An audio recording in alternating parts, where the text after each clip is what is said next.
A high school teacher in suburban New York, the only openly right-leaning teacher at his school, has been suspended without pay for showing a Fox News documentary about due process on college campuses in class.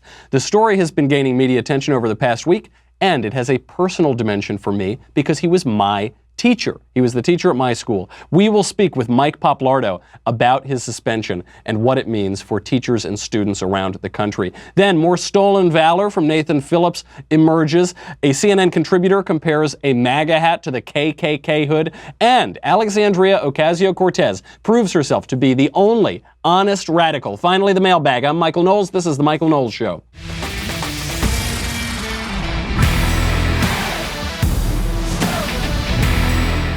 It's a really, really personal day to me. You know, it's one of these moments where you're reading the news, and I was actually going through news on the Daily Wire. Say, oh gosh, a teacher was suspended for having the audacity to show a documentary from Fox News. Oh, I wonder who that. Oh, and it's my teacher.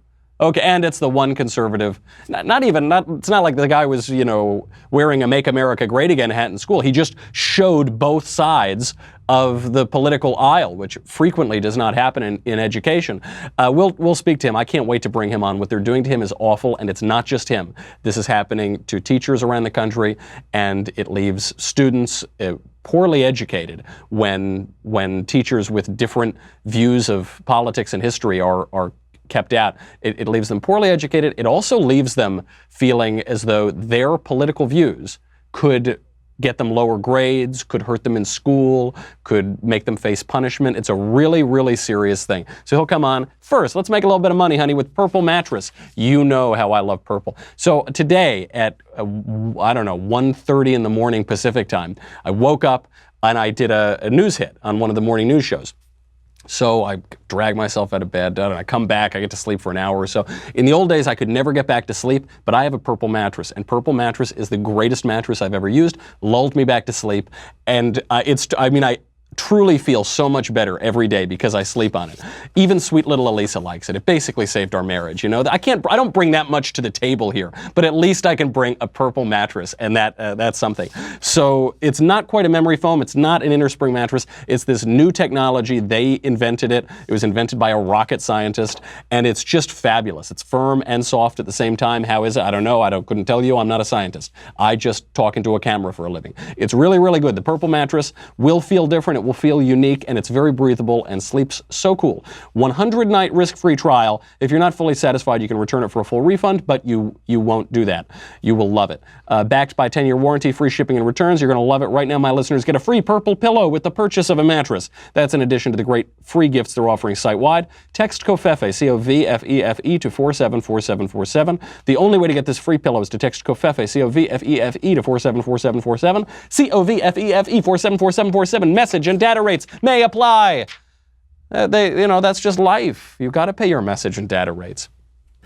Before we get to my teacher, Mr. Poplardo, just a little bit of news. We've covered the Covington boys, given you updates every day, and we called it on the show. We said, the guy said he was a Vietnam Times veteran, that Native American man, Nathan Phillips. Said, it sounds like he didn't serve in Vietnam. Even though all the mainstream media outlets said he's a Vietnam veteran. How dare these kids harass a Vietnam vet? So it turns out he didn't serve in Vietnam. He was in the Marines, but he was never deployed. He never saw combat. He never went overseas to Vietnam. Now, the mainstream media then defended him and said, well, he never said he was a Vietnam veteran.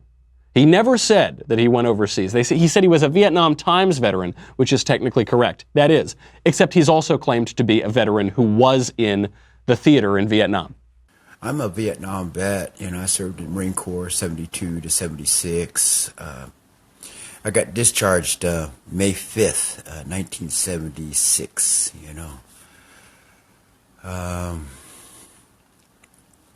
I got honorable discharge, and one of the boxes in there, it shows if it was peacetime or what my box says is that I was in theater. I don't talk much about my Vietnam times. He doesn't talk much, except on every television station that will let him talk about it. He doesn't talk, except when he's on Facebook, then he talks about it. He does seem to talk about it a lot. It turns out that he was not in the theater, though he claims that he was. He's clearly, this is a clear example of stolen valor. He's not just claiming he was a veteran. He's not just claiming he was a Vietnam veteran. He's claiming he was a Vietnam veteran in the theater, in combat, which is demonstrably not true. He's elsewhere said that he was a recon ranger. Actually, he was a refrigerator repairman. I'm actually not disparaging look, the military needs refrigerator repairmen. That's honest work, and he did serve his country. What I'm disparaging is the lying. The lying about it, the stealing valor, and even beyond that, look, this is a crazy person. This is an insane guy, Nathan Phillips, who lies about his past, lies about his military service, tries to bust in and break up Catholic vigil masses, starts banging drums in the face of 16-year-olds. This is a bizarre man who clearly has a lot of problems. The real target of my ire is the media. The mainstream media who ran with this. Oh gosh, he's a hero. He's a frail old hero who is minding his own business. And then the kids came and harassed him, those evil Catholic kids. They used their assault smirks. They pulled out the weapon of mass destruction, the 16-year-old smirk. Oh, how awful to inflict that on him. And it's not true. So the mainstream media get it wrong. Okay, fine. The mainstream media always get it wrong, and that's fine. People make mistakes. It's hard in reporting sometimes. What I have noticed, however, is that every time the mainstream media gets something wrong, they get it wrong to favor left-wingers. They never get it wrong to favor right-wingers. They never get the narrative wrong such that it reflects well on conservatives. They always get it wrong in a way that reflects very well on the left and very well on Democrats, and then they don't really apologize when it turns out it's fake news. They just move on and misreport another story. They just move, oh, well, whoops, too bad. The mainstream media constantly tell us that they deserve our respect. They're so important. They're defending democracy. They're on the front lines, and they are the most wonderful people in the whole world. They have none of my respect. None. Not one iota, not 1 ounce. Certainly the American political media. Obviously some reporters around the world, wartime reporters, they have a lot of my respect. A handful of reporters in the United States, sure. The vast majority, statistically 100% of these journalists have zero of my respect. That's fine. The reason they don't have my respect is because they lie. The way that this will all make sense to you is when you realize that the people on CNN and MSNBC and the Washington Post and the New York Times or wherever, they are not journalists. They are Democrat political operatives. That's it. I think, look, we've been saying this for years. Some people think we're speaking hyperbolically. We're not. They're just operatives. They're just hacks. And when you realize that, when you realize George Stephanopoulos was the Clinton communications director, when you realize that Chris Cuomo's brother is Andy Cuomo, who just made infanticide legal in New York, and whose father was Mario Cuomo, who created the I oppose abortion personally, but I want it to be legal line, which now all of the moderate Democrats have to tout. When you realize that they come from political operations, it will all make a lot more sense. This is the line that we're hearing now between the mainstream media story and the reality is that, oh, there were competing narratives. Oh, wow, look, people see things differently through different perspectives. And, you know, maybe we rushed a little much to push our perspective, and some people had other perspectives. They're just different perspectives. No, that isn't true. That isn't true. There are two narratives. There's the mainstream media narrative and there's the truth. Those are the two. And they're diametrically opposed to each other, certainly in this circumstance. What they're trying to do to excuse their awful behavior is push a tyranny of relativism to say, well, who can really say what happened? Who knows? I mean, yeah, look, okay, so there are 2 hours of video footage showing that the Covington kids behaved admirably and with great maturity, and showing that Nathan Phillips is a lying lunatic, and showing that the black Israelites are horrible racists screaming at these white kids. Okay, there's video. That's one perspective, but I don't want that to be true. That's actually, I mean, some of these columns they posted, they said, look, okay, the video shows one thing, but we know what we saw. No, you didn't. Look, I know what they saw too. What they saw was what they wanted to see, but they didn't see the truth. It's this tyranny of relativism, this hysteria, and this primacy of feelings, emotivism, rather than looking at objective reality. Nowhere is this clearer than on CNN. On Chris Cuomo's show, he had a CNN contributor, Angela Rye, come on to compare the MAGA hat to the KKK hood.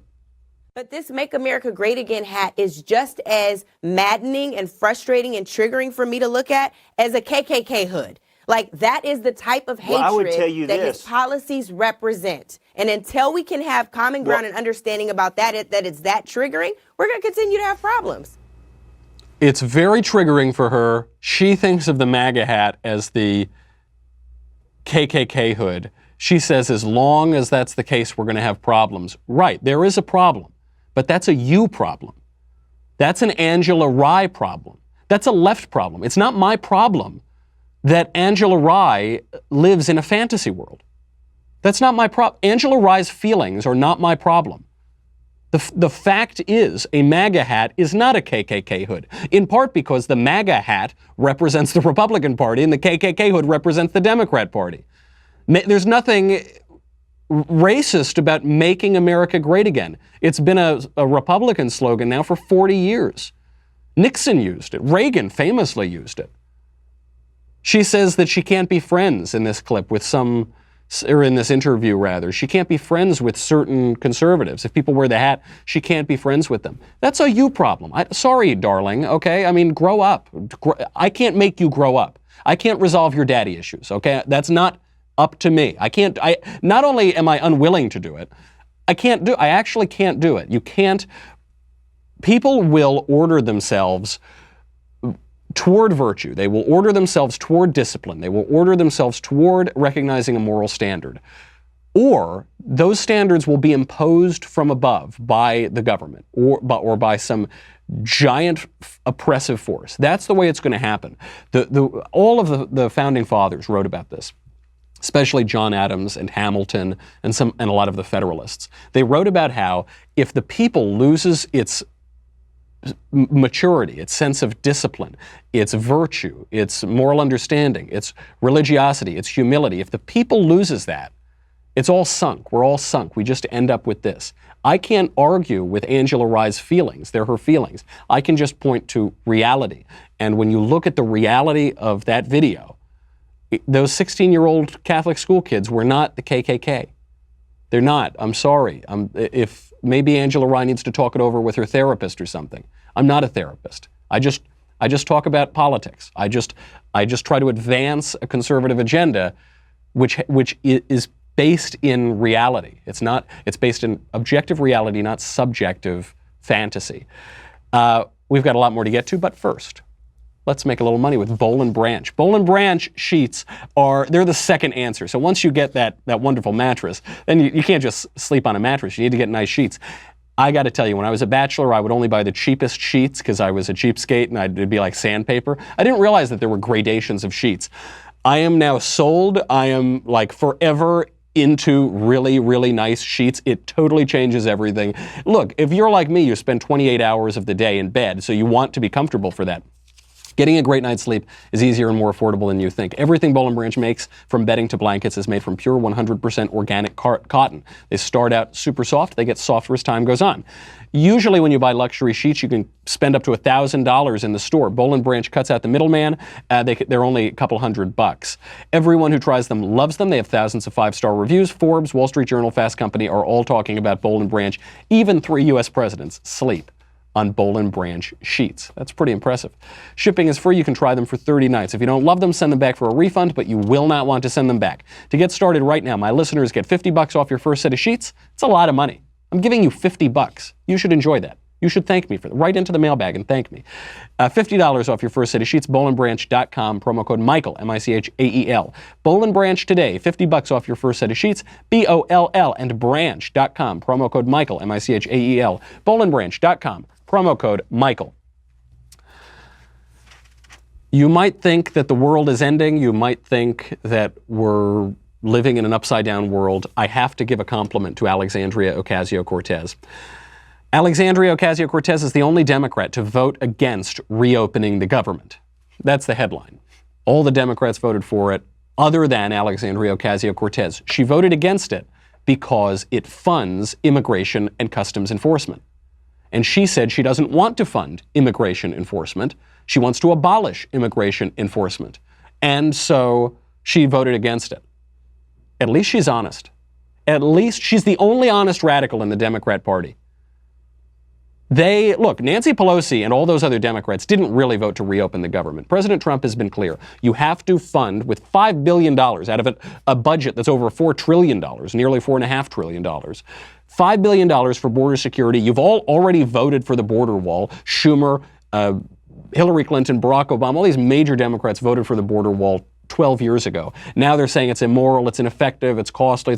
It's not. None of that is true. We already have the wall. We know that the wall works. We already have parts of the wall. We know that the wall works dramatically. It reduces illegal crossings by upwards of 90% where it's been implemented. It's not very expensive. The Democrats voted not to reopen the government in practice. If they won't include $5 measly billion, then they voted against it in practice. But they were being deceptive. Alexandria Ocasio-Cortez is going a step further. She's saying, look, abolish ICE, abolish immigration enforcement. Democrats backed off that. That's their problem. We need to abolish it. We need open borders. Borders are immoral. Immigration enforcement, law enforcement is immoral. That's a radical position. But at least it's honest, and at least you can have an honest debate on it. My kudos to her for being honestly insane. We got to bring on my teacher, Mr. Poplardo. Mike Poplardo is a veteran teacher from Fox Lane High School. That is my high school. That's where I went to, where I grew up, K through 12 in Bedford Central School District. He was my teacher. He taught economics and government while I was there. One thing, having been one of the few conservative students, I noticed that Mr. Poplardo was one of the few openly right-leaning teachers. That's not to say he was very conservative, all talking about the Republican Party all the time or anything. But one thing I loved about his class is he would listen to both sides. He would present both sides of an issue, which all too often in our educational system doesn't happen. Now, that open-mindedness, teaching an economics and government class, that open-mindedness has gotten him suspended for 1 month without pay, and maybe they're going to try to do even more to him. This is all over showing a documentary produced by Fox News, which talked about due process on college campuses and what college students are going to face when they go there. We bring on now Mr. Poplardo. Mr. Poplardo, thank you for being here. Thank you for having me, Michael. I got to tell you, I didn't know this was happening. It's we haven't talked in a number of years now. I didn't know this was happening until I read about it on my own website. One of our reporters at the Daily Wire wrote about this, and I am, as a matter of principle, I'm so outraged that this is happening to any teacher in the country. But on a personal level, it really pains me because I love that school district. I know you love the school district. I was as involved as any student was in, all of the student body president, while you were the advisor, class president, all of the, band, orchestra, chorus, top of the class, all these sort of things. I love the district, and they are acting so outrageously. What is this suspension about?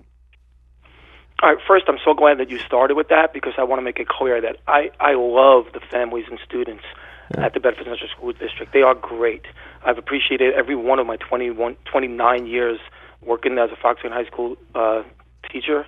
And this really just comes down to a small group of people that have grabbed a hold of the reins of the school district and are making some really bad judgment calls here. So you want to get into the details of the actual story? I do, because from what I read on the Daily Wire, from what I read in your class, you played a documentary that was produced by Fox News on what students can expect on college campus, due process, some of these questions that are really in the news, they're really affecting our politics today, and then some of the political forces at Fox Lane High School are punishing you for that. Correct. As a matter of fact, we probably have to go back about 6 years ago to truly understand what's happening.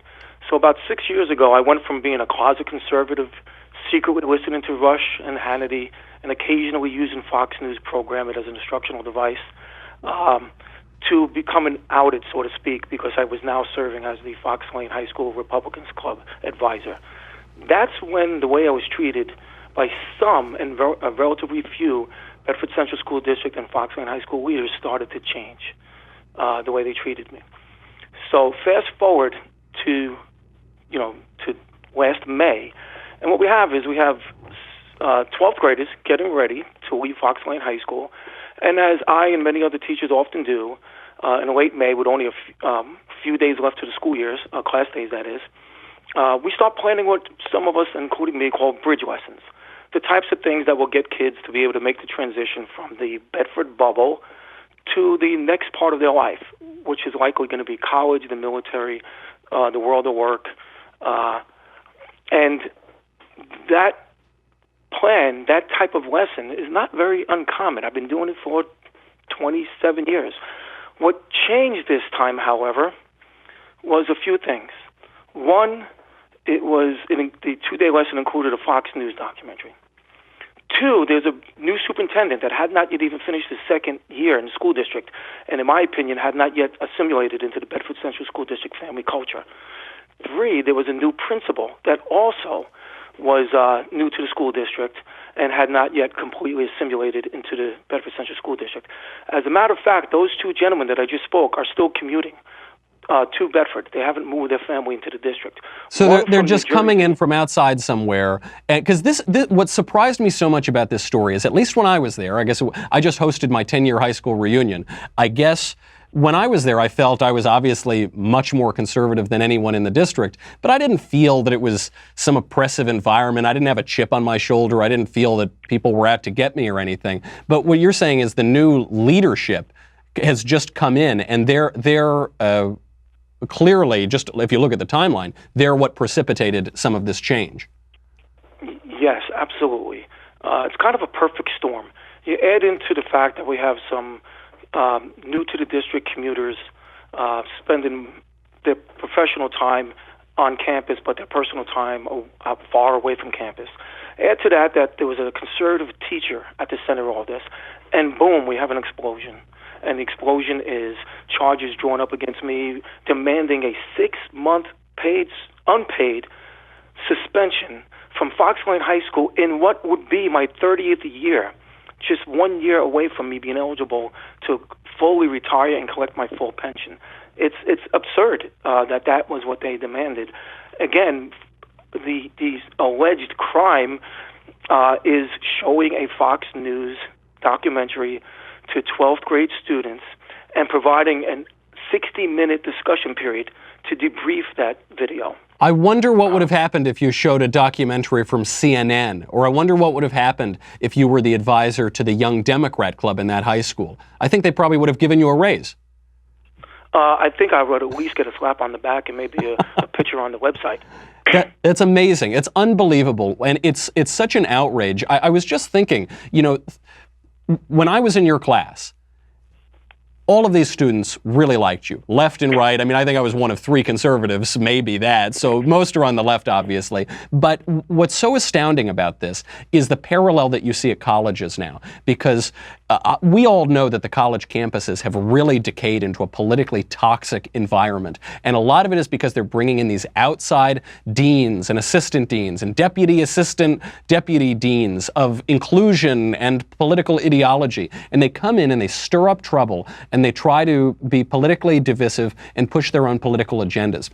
We know that happens, but it's rare that you hear stories about that happening in high school. I mean, what is the shift here? What is the fallout going to be? Since I tweeted about this, I've gotten a lot of messages from Fox Lane High School alumni and some parents saying, please cover this, Michael. This is such an outrage what they're doing to Mr. Poplardo. But you're actually fighting back. Did they offer you any kind of deal, or is this now sort of out of everybody's hands?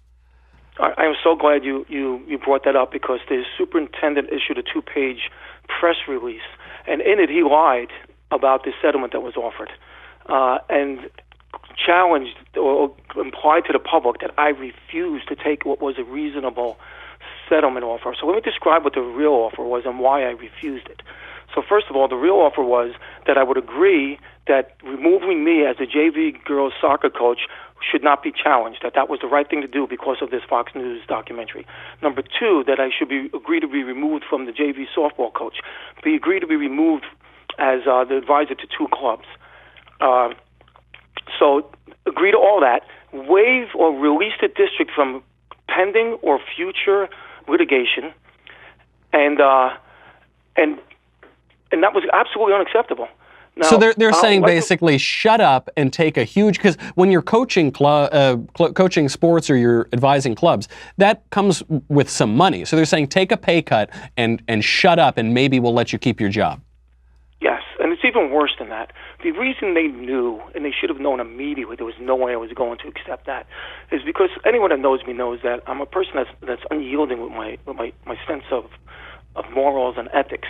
I wasn't going to agree to something that would change me and make me a different and weaker person. As a matter of fact, the morning I left for the first hearing, my wife said to me something that I'll never forget. And let me just paint the picture here. So I'm getting dressed to get ready to go to this thing, throwing on a suit and a tie, which I hate wearing, and my wife's getting ready to go to work. And she says to me, "Mike, you're a good man. You did nothing wrong. Don't let them break you. We all love you." I am not going to let them break me. And I wasn't going to agree to that ridiculous settlement, because doing so would have broken me. They are continuing to try to break me, but I'm unbreakable. Well, that's what it is. They basically, they say, here's the settlement, here's the Faustian bargain, sell your soul, and maybe we'll let you continue to teach here as a shell of a teacher. This is what happens when leftist ideologues come in and try to stir up trouble and try to push their agenda. They fight so dirty, and this is as dirty as I've ever seen anyone do it. It would be one thing to go after a first or second year teacher, or an unpopular teacher, or a teacher who's not involved in the school, or a teacher who's, pushing his politics is the only politics or anything. You're none of those things. The school knows that you're none of those things. The alumni know that you're none of those things. And the reason I bring it up, other than this personal issue, is I think that you're not the only person that this has happened to around the country. You might be the only person whose former student has a podcast where you can talk about this. But I think that this is probably happening in a lot of other places. And if you give up, if you took a settlement like that, where you're saying, I'm sorry, mea culpa, I showed a documentary from a non-left-wing outlet, I'm sorry, I'll never do it again, take my money, take my coaching, take my school spirit, take it all away, please, please. If you did that,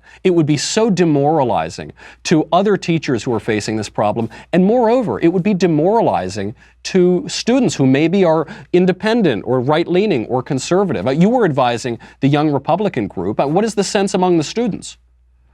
All right, this is a very touchy question because the students are outraged, and I do not want to put students in the middle of a conflict, but it's unavoidable. And the not just the Young Republican Club students, but students at large are really trying to reach out and support me. They're doing it in a number of different ways, and they're actually. A comment on the Facebook page today actually said, I'm not the Facebook page, the GoFundMe page, actually said, I'm trying to quote it, I don't have. Well, that's right. I should point out, I did see this on Facebook. Somebody else set up a GoFundMe page because you're now being suspended without pay. And I actually saw that you wrote somewhere on it, you said, guys, I'm a conservative. I feel really uncomfortable taking money from people if I'm not doing work, which I thought was like the perfect distillation of your political views. Yeah, as a matter of fact, I'm putting together some plans to earn the money that's coming in through that GoFundMe page. More importantly than the money, the comments are amazing. They're heartwarming. And you're exactly right. When this whole thing started, it was a struggle to defend my family and my integrity. But now that I see comments coming from Texas and South Carolina, one person said, Mr. Poplardo, I don't know you, but we need people like you. Please move to Texas and teach my kids. You're right. This is now becoming, and not I didn't intend it to, obviously, but a struggle to not only defend myself and my family, but to defend some important principles that all teachers, the fair-minded teachers, should respect. That's absolutely right. Unfortunately, we're out of time, but I'm so glad that you could come on today and bring this up a little bit. I love that district. I mean, I love my high school. I was involved in it as much as anybody possibly could be. And I am so outraged as to what the Bedford Central School District is doing right now. I'm outraged that this new superintendent would allow this to happen or would instigate this. I personally am going to give him a call to express my views as an alumnus of the school. And I encourage other people to express their outrage at the obvious injustice that's being done against you. I'm going to be following this, and I'm really sorry it's happening to you, because obviously it's hurting you, and it's hurting your family, and it's hurting your students. But in a sense, I'm glad that some light can be shed on this problem and the sort of degradation that people who want to inject political ideology in just to stir up a school district, the sort of degradation that they're doing to education and to their districts. Mr. Poplardo, it's great to see you, and I'll talk to you soon. Thank you so much. All right, we got to get to the mailbag, but first, if you are on Facebook or YouTube, go to dailywire.com. Check it out. It's $10 a month, $100 for an annual membership. If you already subscribed, thank you very much. You keep the lights on. You keep Covfefe in my cup. If you don't, head over there. You get The Andrew Klavan Show, The Ben Shapiro Show, my show, The Matt Walsh Show, Backstage. You get to ask questions in the mailbag. You get to ask questions backstage. You get Another Kingdom. You get the Leftist Tears Tumbler. This is so important. This tumbler, that's the Angela Rye. That's a nice Angela Rye. It's not a Scotch. It's not an Angela Bourbon. It's an Angela Rye. So delicious. Yep, tastes like pretty sordid fantasies and really strange personal issues. Go over to dailywire.com. We'll be right back with the mailbag.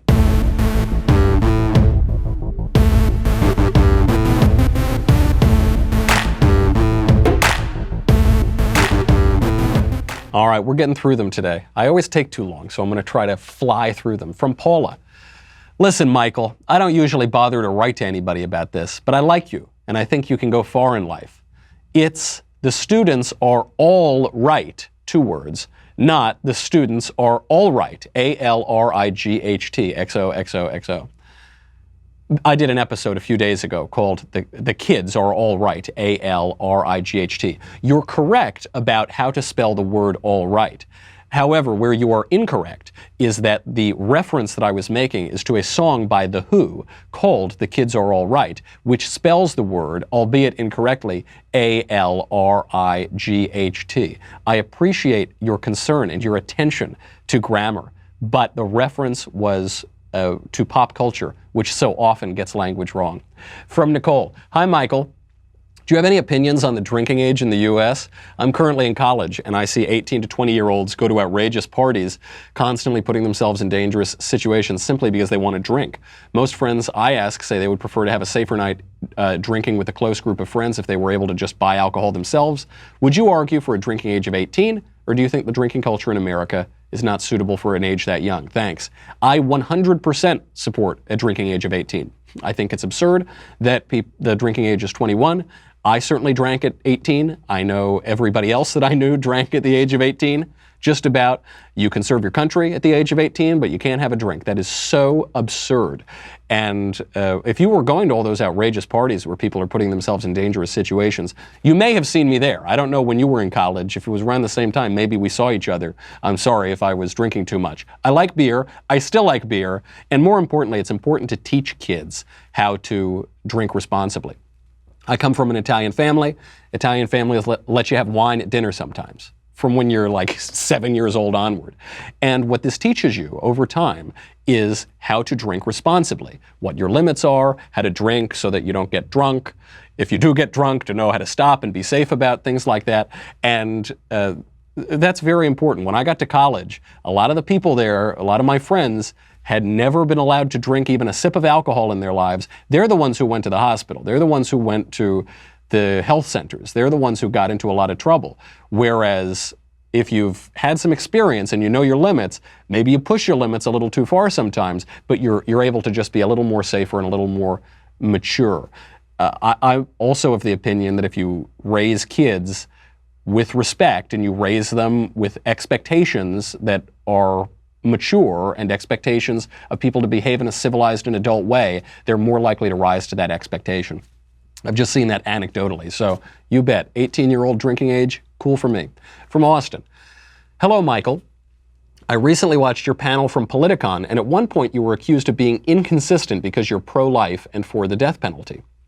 Do you think it's inconsistent to hold both of those views at once? How do you feel about the current death penalty system in the U.S.? Yeah, this one actually really bothers me because I only saw this after the fact on the tape. The panel you're talking about, I was with a few liberal guys from YouTube, and Charlie Kirk was there, and that CNN guy, what's his name, Bakari Sellers. And so we're sitting there. The hall was so gigantic that you couldn't really hear anybody on these panels. So one guy, I guess at the very end, said that I was being hypocritical for being for opposing abortion but supporting the death penalty. And I just couldn't hear it, so I couldn't give him a snarky response. But I will now. There is no disagreement whatsoever. There is no hypocrisy. There is no contradiction. It is perfectly reasonable to believe that the state has the authority to impose capital punishment, which has been widely believed for all of human history, which has great scriptural, legal, theological, moral, ethical foundation. And also it's wrong to kill babies. In New York State now, you can kill a baby on the day he's born.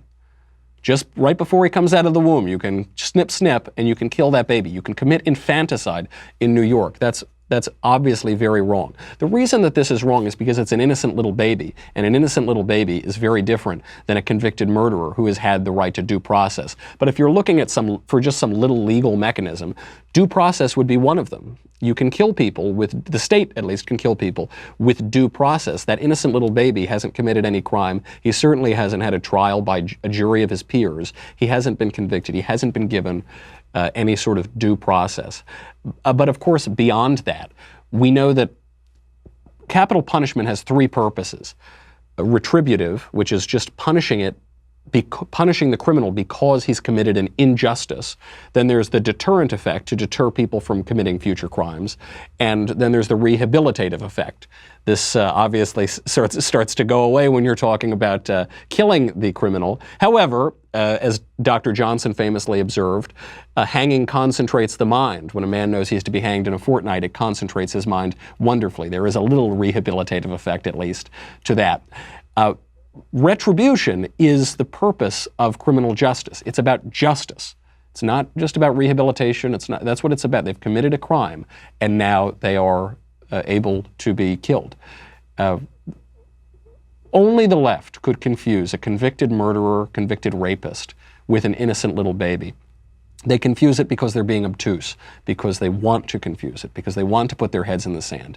But it's absurd. And I think the reason that you see the left using all of these euphemisms for abortion is they say women's reproductive health, women's right to choose. They never talk about abortion or killing per se. The reason they use those euphemisms is because they do understand the distinction, and it makes them very uncomfortable.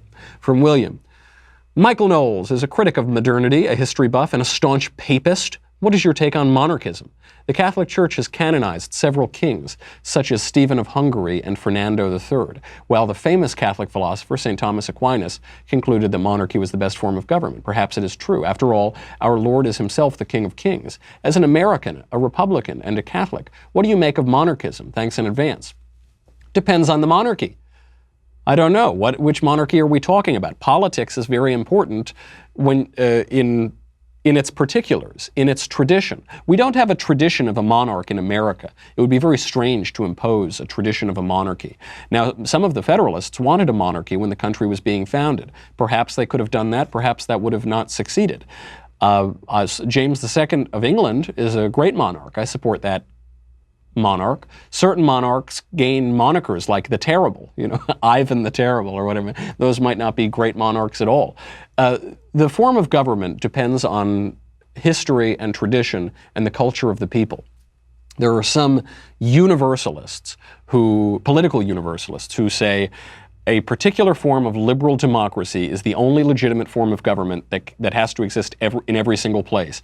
And if any government differs in any way, if England has a constitutional monarchy or any other country, then that is somehow unjust and wrong. That's absurd. I mean, that is just leftist, rationalist nonsense.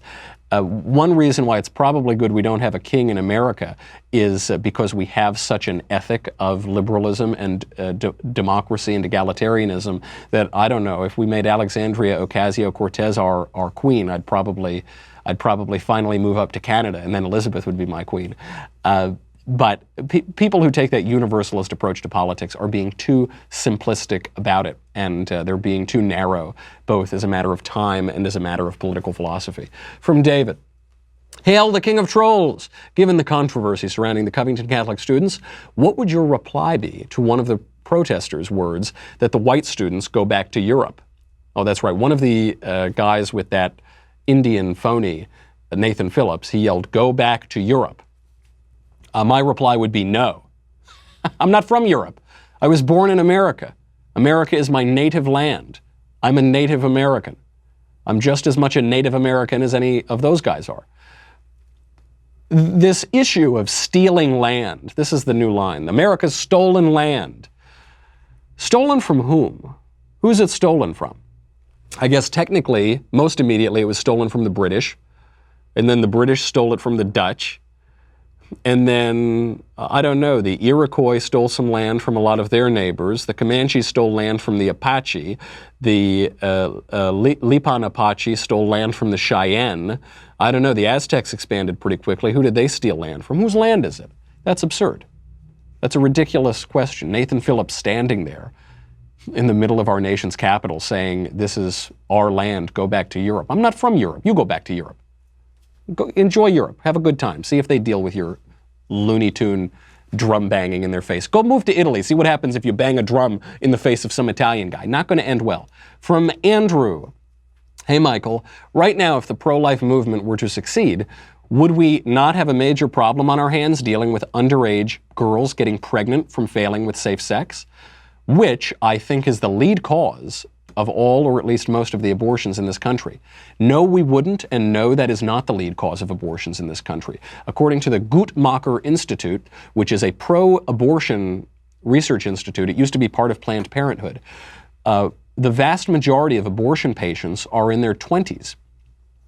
Or higher. So over 50% of them are in their 20s. 34% of abortion patients are aged 20 to 24. I think about 27% of that are 24 and above. The people who are aged 17 or younger, so what you're talking about, underage girls or minors, that makes up just 3.2% of abortions. About 97% of abortions are taken by girls who are not minors. It's just another one of these myths, legends of the pro-abortion movement. Say, oh, it's all just these poor underage girls who don't know any better, who are desperate. No, that's not true. It's mostly just people in their 20s who don't want to have a child, and so they'd rather kill it than have it. That's a sad fact. But it's important to name these statistics. Since Roe v. Wade, 60 million kids have been killed. Unborn babies, 30 million of whom roughly are women.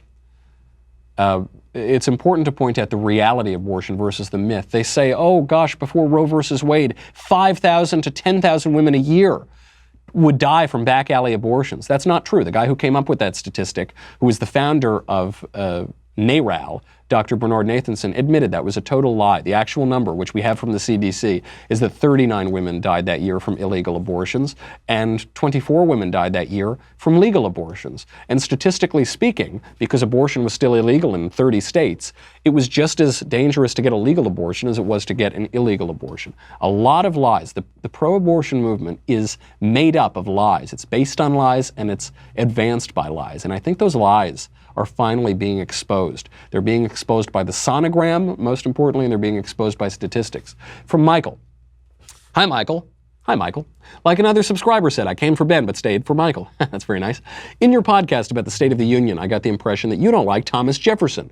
Was my impression correct? If so, why aren't you so enamored of him? Thanks for all your free labor at the Daily Wire. My pleasure. It's not that I hate Thomas Jefferson. I like Thomas Jefferson perfectly well. He's a complicated man and obviously a genius. But Thomas Jefferson does represent the beginning of the American left. Thomas Jefferson, Thomas Paine, the Anti-Federalists, they represent basically the early stages of the American left. And the American right are represented, the conservatives in America are represented by John Adams, probably most importantly, and Alexander Hamilton and James Madison, the people who wrote the Federalist Papers, of course.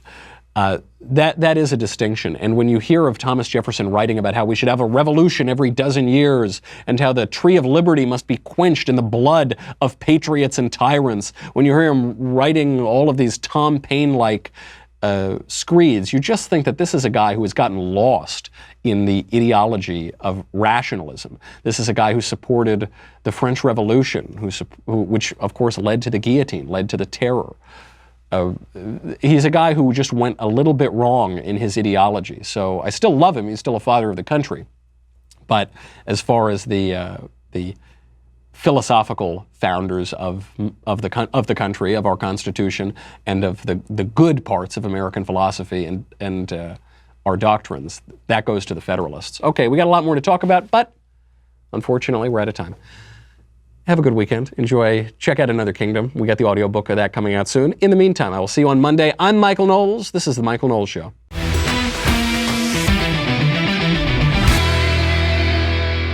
The Michael Knowles Show is produced by Robert Sterling. Executive producer, Jeremy Boring. Senior producer, Jonathan Hay. Our supervising producer is Mathis Glover. And our technical producer is Austin Stevens. Edited by Danny D'Amico. Audio is mixed by Dylan Case. Production assistant, Nick Sheehan. Hair and makeup is by Jesua Olvera. The Michael Knowles Show is a Daily Wire production. Copyright Daily Wire 2019.